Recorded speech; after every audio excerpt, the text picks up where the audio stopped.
Welcome. My name is Zoe Weil, and I'm the co-founder and president of the Institute for Humane Education. This webinar is meant to help teachers and parents use our free Solutionary guidebook with your students and children, especially while they are learning from home during the pandemic. There are many kinds of learning that are challenging at a distance, but learning to be a solutionary is not one of them. And the fact that solutionary learning must, by definition, be student-driven means that young people can be forging their solutionary practice at home. Please make sure to download the Solutionary guidebook from our website, humaneeducation.org. Your students and children can download their own version of the guidebook, How to Be a Solutionary, a guide for people who want to make a positive difference, at our website as well. The student guidebook is for 6th graders and up.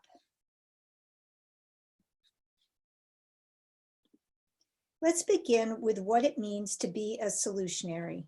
In short, a solutionary is someone who identifies unsustainable, unjust, and inhumane systems and then develops solutions that do the most good and least harm to people, animals, and the environment. This definition is simple, but the practice is complex and it requires a process to be successful. The description of the solutionary process comprises the majority of both the teacher and student guidebooks, and it's important for teachers and parents to guide and mentor the step-by-step solutionary process so young people will be successful in their efforts. With that said, you do not have to be an expert on the problems your students and children choose, and you don't have to be an experienced solutionary yourself.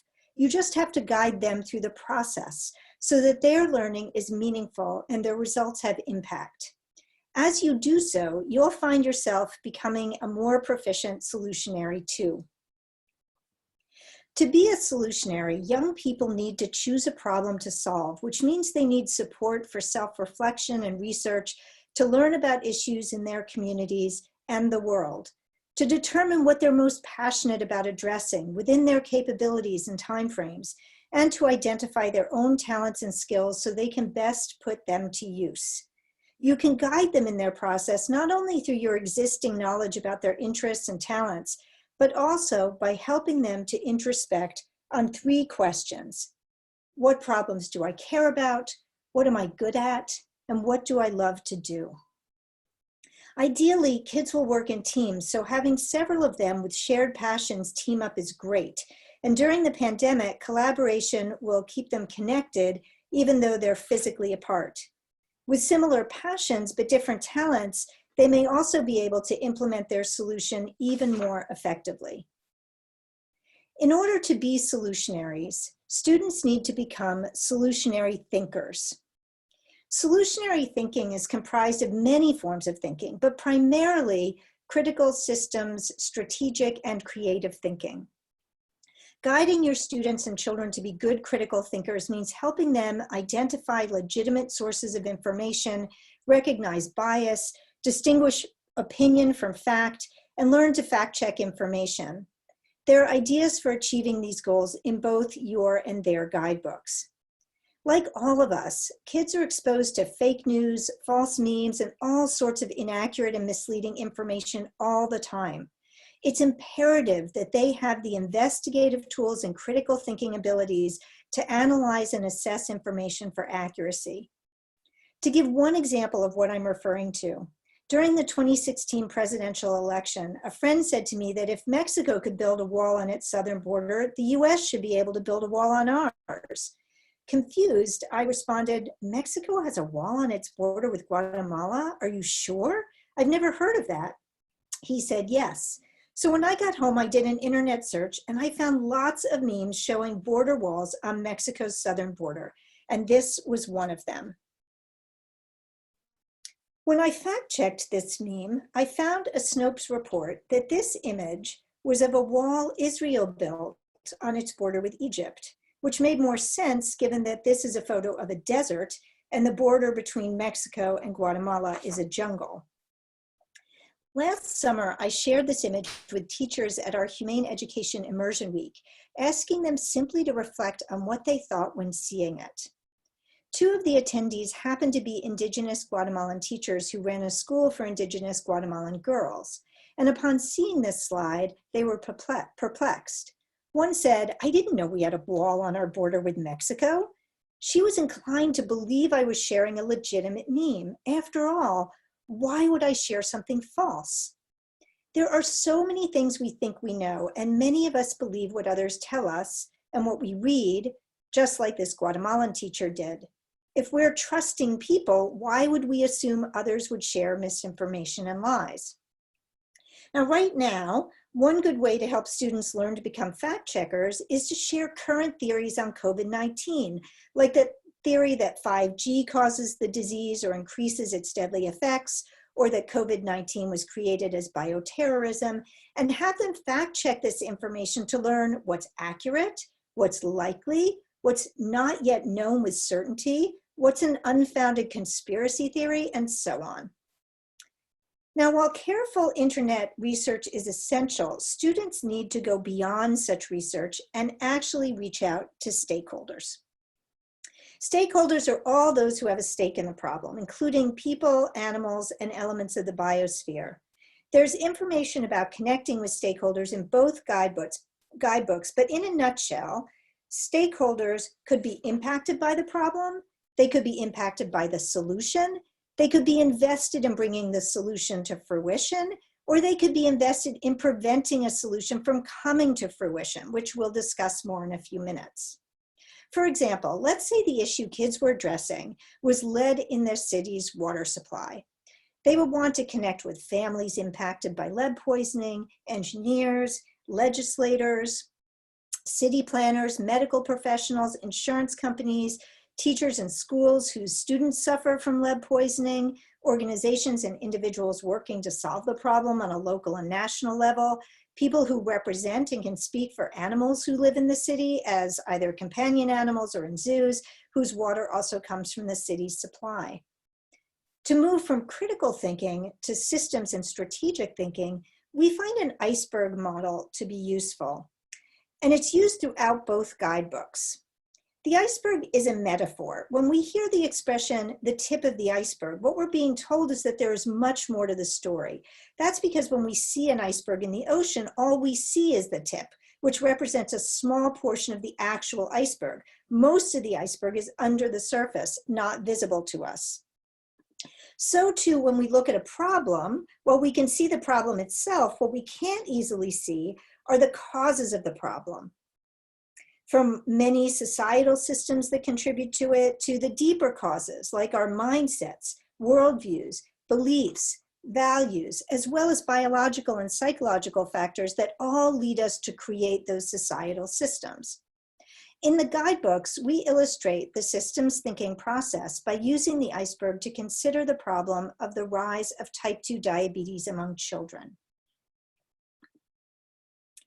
To ascertain the causes, whether at the systemic or deeper level, we can begin by asking why. Both guidebooks explore how to go deeper and deeper with why questions, and then add who, what, and how questions to uncover the systems and the mindsets, worldviews, beliefs, and biological factors that lead to the creation of those systems. For example, why are so many children getting what was formerly called adult onset diabetes, a disease that used to be rare in children, hence its former name? Research will lead primarily to dietary factors like junk food, soda, candy, and fast food that primarily, though not exclusively, lead to the increased rates. This information in turn leads to more why questions, such as, why are the foods that lead to this condition so prevalent? Why are these foods so inexpensive? Why are so many of these foods served in schools and hospitals? Why aren't children taught about the harmful impacts of certain foods? Why do we crave many unhealthy foods? These why questions will lead to more research, which will lead to more why questions, and so on. And what is revealed through this process are societal systems such as these.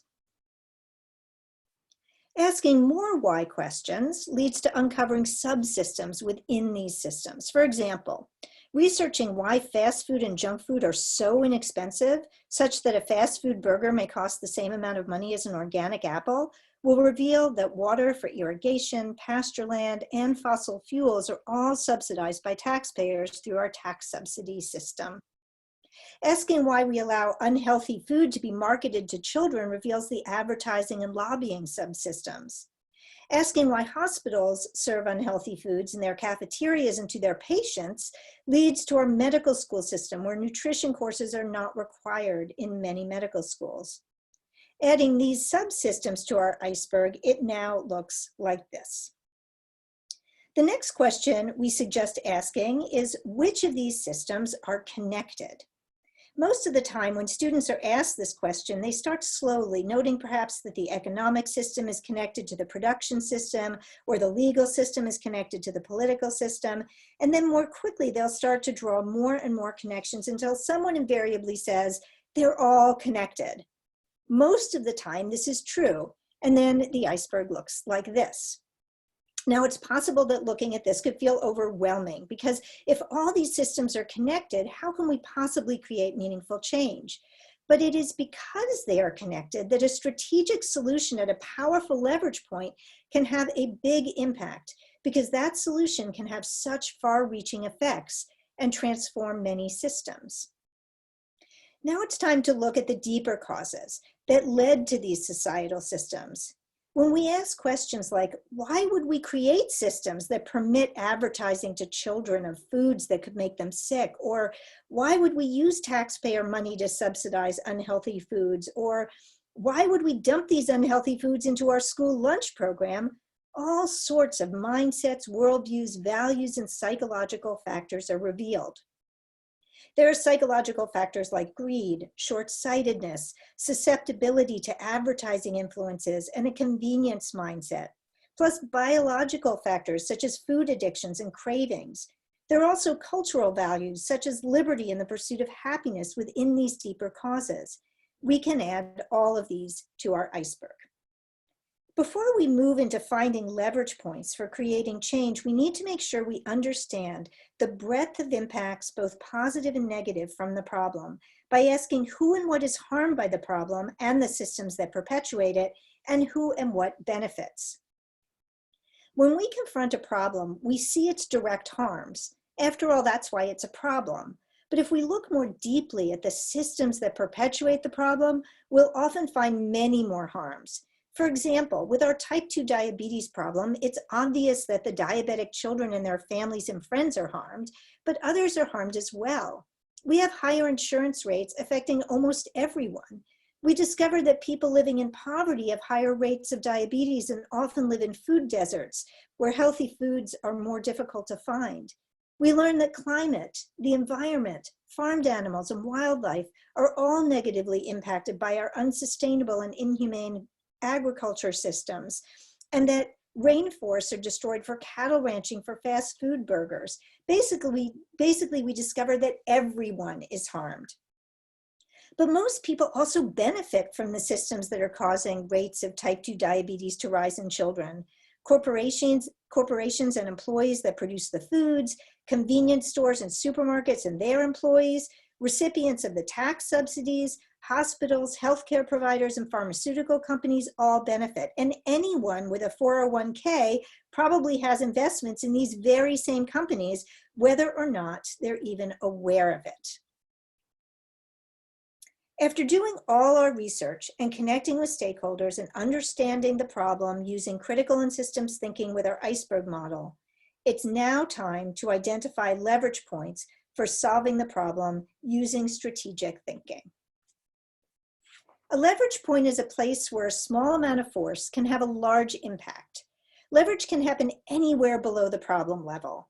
If we were to try to address the problem at the top of the iceberg, for example, by educating more doctors in the specialty of endocrinology to treat more children with type 2 diabetes, we wouldn't actually solve the problem of rising rates of the disease. Therefore, we must find leverage points at the systems level and/or address the deeper causes. Young people may need your help working with leverage points. Because the deeper the leverage point, the more potential impact, Many may wish to choose a very deep leverage point, but deeper isn't always better.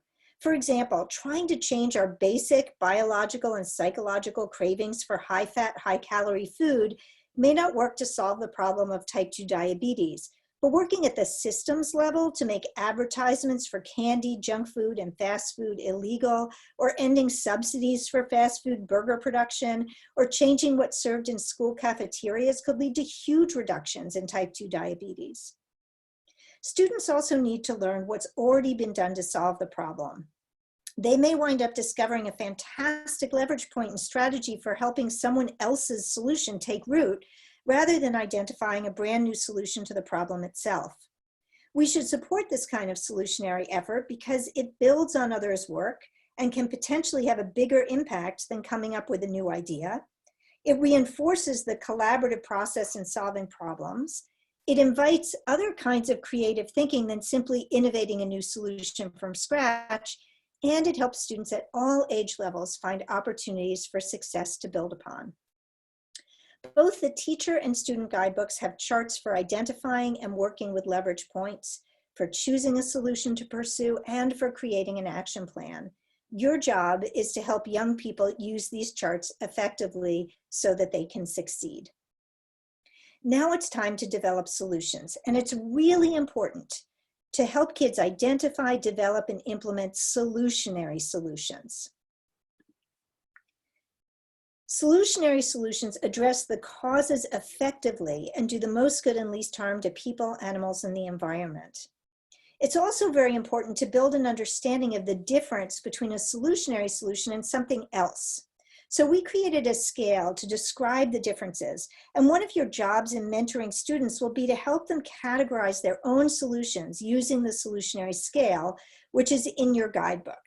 This means that you need to understand this concept well. I'm going to read through this scale because it's so important. So an emerging solution reads this way: the solution, while well-intentioned, does not yet address root and/or systemic causes and may produce unintended negative consequences to people, animals, or the environment. Developing solution addresses root and/or systemic causes, but produces unintended negative consequences to people, animals, and/or the environment. A solutionary solution addresses root and/or systemic causes and strives not to produce unintended negative consequences to people, animals, or the environment. And a most solutionary solution significantly and strategically addresses root and/or systemic causes and does not harm people, animals, or the environment. In both the teacher and student guidebook, we offer examples of different solutions and where they fall on this scale.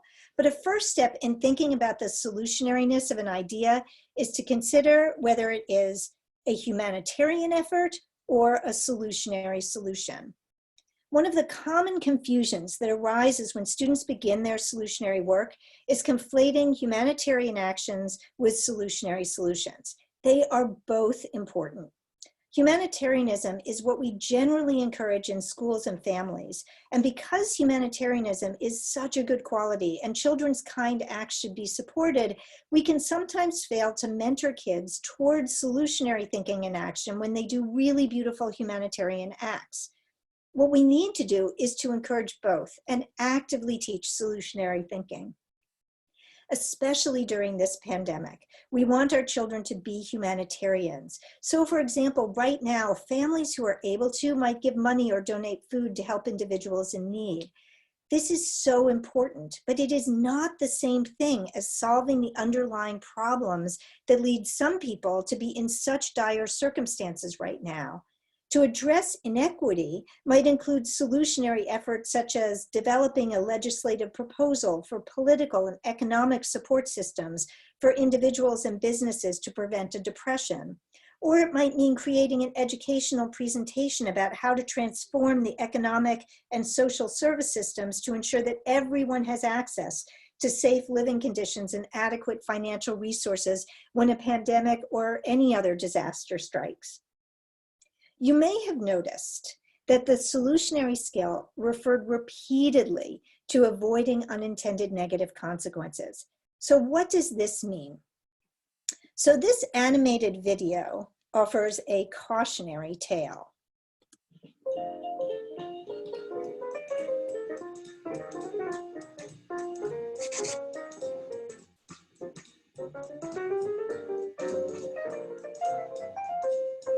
In the 1950s, the Dayak people of Borneo, an island in Southeast Asia, were suffering from an outbreak of malaria, so they called the World Health Organization for help. The World Health Organization had a ready-made solution, which was to spray copious amounts of DDT around the island. With the application of DDT, the mosquitoes that carried the malaria were knocked down, and so was the malaria. There were some interesting side effects, though. The first was that the roofs of people's houses began to collapse on their heads. Turns out the DDT not only killed off the malaria-carrying mosquitoes, but it also killed a species of parasitic wasps that had controlled a population of thatch-eating caterpillars. Thatch being what the roofs of the Dayak people's homes were made from. Without the wasps, the caterpillars multiplied and flourished and began munching their way through the villagers' roofs. That was just the beginning. The DDT affected a lot of the island's other insects, which were eaten by the resident population of small lizards called geckos. The biological half-life of DDT is around 8 years, so animals like geckos do not metabolize it very fast. It stays in their system for a long time. Over time, the geckos began to accumulate pretty high levels of DDT, and while they tolerated the DDT fairly well, the island's resident cats, which dined on the geckos, did not. The cats ate the geckos, and the DDT contained in the geckos killed the cats. With the cats gone, the island's population of rats came out to play. We all know what happens when rats multiply and flourish. Pretty soon, the Dayak people were back on the phone to the World Health Organization, only this time it wasn't malaria that was the problem. It was the plague and the destruction of their grain stores, both of which were caused by the overpopulation of rats. This time, though, the World Health Organization didn't have a ready-made solution and had to invent one. What did they do? They decided to parachute live cats into Borneo. Operation Cat Drop occurred courtesy of the Royal Air Force and eventually stabilized the situation.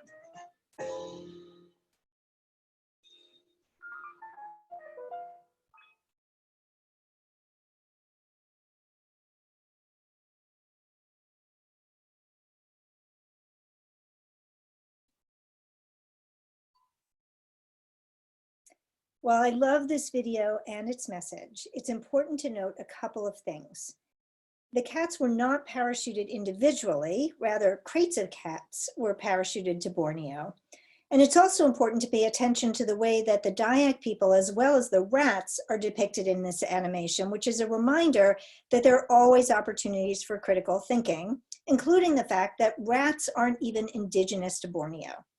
Now, whether every aspect of this story is accurate or not, the concept of avoiding parachuting cats when we devise solutions is very important. And of course, here's another visual to remind us of the dangers of unintended consequences. Or as Mary Pat Champeau, the director of our graduate program, says, we must pay attention to the impact of our impact. Another refrain you may have noticed in the solutionary scale is the repetition of the Mogo Principle. This principle is short for doing the most good and least harm to people, animals, and the environment, and it applies to both personal choice-making and solutionary work. It's important to note that one doesn't have to make perfect Mogo choices, which is impossible, to still come up with Mogo solutions to problems. And this is hard to do. As is pointed out in both guidebooks, we have a tendency to solve problems without considering all the potential impacts of our solution on groups other than those we're trying to help. Whether it's environmentalists trying to stop logging without a plan for alternative employment in communities where logging is a primary source of income for many people, or humanitarians donating livestock to people living in poverty without considering the impacts on the animals they're giving away, to be truly solutionary, a solution also has to be Mogo. So how can kids implement and present their work during this pandemic? Some may have fantastic solutions that they won't be able to implement right now, so they'll need your help choosing a solution that they can put into practice at this time. While solutionary thinking is great by itself, solutionary action is essential, especially during the pandemic when meaningful acts and contributions will stave off sadness and fear.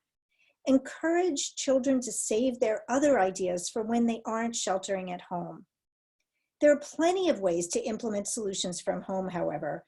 Legislative and policy ideas can happen just as easily from home, and plenty of educational initiatives can be shared via YouTube videos, Zoom presentations, and writing.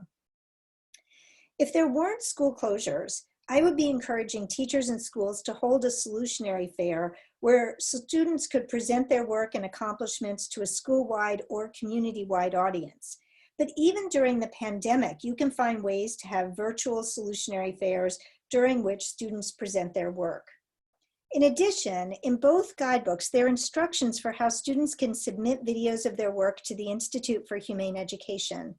We are curating a solutionary YouTube channel where we'll be sharing the most solutionary solutions. So please encourage kids whose solutions fall into the solutionary or most solutionary category on the solutionary scale to submit their videos. And to be clear, we don't want to receive videos of solutions that are emerging or developing. We want those children to continue their solutionary practice and improve upon it, rather than take the time to make and share a video with us, because we won't be sharing any but solutionary solutions. Your help in encouraging the right students and student teams is very much appreciated. And now it's time to celebrate. This stage of solutionary work is important. Make sure you build in a celebratory end to your solutionary work. There are suggestions for this in both guidebooks, some of which won't work during the pandemic, but many of which will, especially the ones in which students acknowledge, show appreciation for, and thank each other. As I wrap up, I want to emphasize that solutionary work is powerful. It's not only good for the world, it's great for kids. Here's a short video of students who participated in our pilot solutionary program to give you a taste of the impact on the young people who participated. As you watch, you'll see and hear references to the solutionary program repeatedly. And we're no longer calling what we offer a program, but rather a process, because we don't want teachers and schools to feel they need to embrace a new program, but rather to think about solutionary learning and action as a process that can be integrated into any classroom and any home. We're here from Deering High School. We are from Wayfinder Schools in New Gloucester. Hi, we're sixth graders from Falmouth Middle School. Recently, there has been a large uptick in harassment. We identified 3 major problems during our water quality investigation. The system contributing to animal testing is human consumption. Our solution, we have typed up a 10-page legislative proposal to amend Trafficking Victims Protection Act of 2000. The Solutionary Program is an initiative of the Institute for Humane Education to give young people the tools, the skills, and the preparation to be solutionaries able to solve real-world problems through their school curricula. The main reason I adopted this program in my classroom is the idea that it took things to the next level by going into the action mode. For me as an educator, my goal for my students is for them to become good global citizens. And I feel like this is a really direct way to help them practice those skills. Having the stakes be a little bit higher than just presenting to your teacher, which is important, but having a little bit more of a wider audience, a little bit more impact, and the ability to maybe actually make the change, not just making a PowerPoint about something. And that's our goal, is to make change makers for the future. And I feel like this unit for these sixth graders is going to affect them in lots of parts of their lives now, as well as in the future. Because it affects everything. The future generation is going to be empowered soon. And if they're not educated and capable, then we're in trouble. I honestly believe the way that the solutionary program works and the approach that they take to education, that should be infused into all aspects of the education of their students. A lot of it is really up to the students, which is really nice for me because it empowers the students to really take the lead and take over. It allows us to work with real problems in real time. I feel like I'm actually doing something about it and I can actually help. It helps me learn more about myself, more about the world. I like this class because I get to learn more about the world and like what's going around, what's happening around us. This class feels different from my other classes because it's just a lot more hands-on and I'm working with a group to solve these problems and get to do research, and it's just really fun and you get to do something that you feel passionate about. Giving the students power over their own learning so they can choose what they feel most passionately about that and explore that and realize I can actually have an impact on my community and my world in the way that I solve this issue. So right now we're focusing on being an active bystander, so intervening in a situation where somebody may be being harassed, whether it's in school or outside on the streets. It's cool for us to learn this training and to teach others so that we can get them help. We're going to be there to help the person that is being harassed. This class has given me the skills and the confidence to do it. The kids' enthusiasm, the buzz in the room, the conversations that they're having that are really making them more aware of local and global issues. I mean, this is why I went into teaching, and it just feels really meaningful. Bring the Solutionary program to your school. Do it. It'll make you think. It will make you step out of your comfort zone, and it will open your students' eyes to a whole new way of thinking, and it will empower them.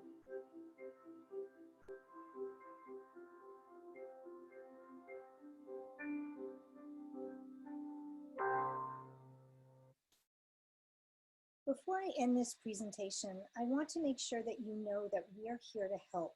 We offer so many free resources, online graduate programs, books like my short manifesto, The World Becomes What We Teach, TEDx Talks, and more. I'm going to leave you with a final 90-second video that sums up what our future can look like if we educate the solutionary generation. I hope it leaves you enthusiastic about educating children to be solutionaries. Sometimes the world's problems can feel overwhelming. And it often seems like we can't agree on anything. But we know how to look at problems and solve them, don't we, Poppy? Take a look through these solutionary lenses. Solutionaries see how problems connect to one another. They do research, map out the systems that perpetuate problems, learn about who is harmed and who benefits, and engage in some serious critical thinking. Then, they come up with solutions that do the most good and least harm to people, animals, and the environment. They also look for ways that they can personally make a difference. I've got great news. There are solutionaries all over the world. But imagine if there were more. Imagine if we educated a generation of solutionaries. By making schools and communities solutionary focused, we can set everyone on a path toward effectively and enthusiastically solving challenges wherever they find them.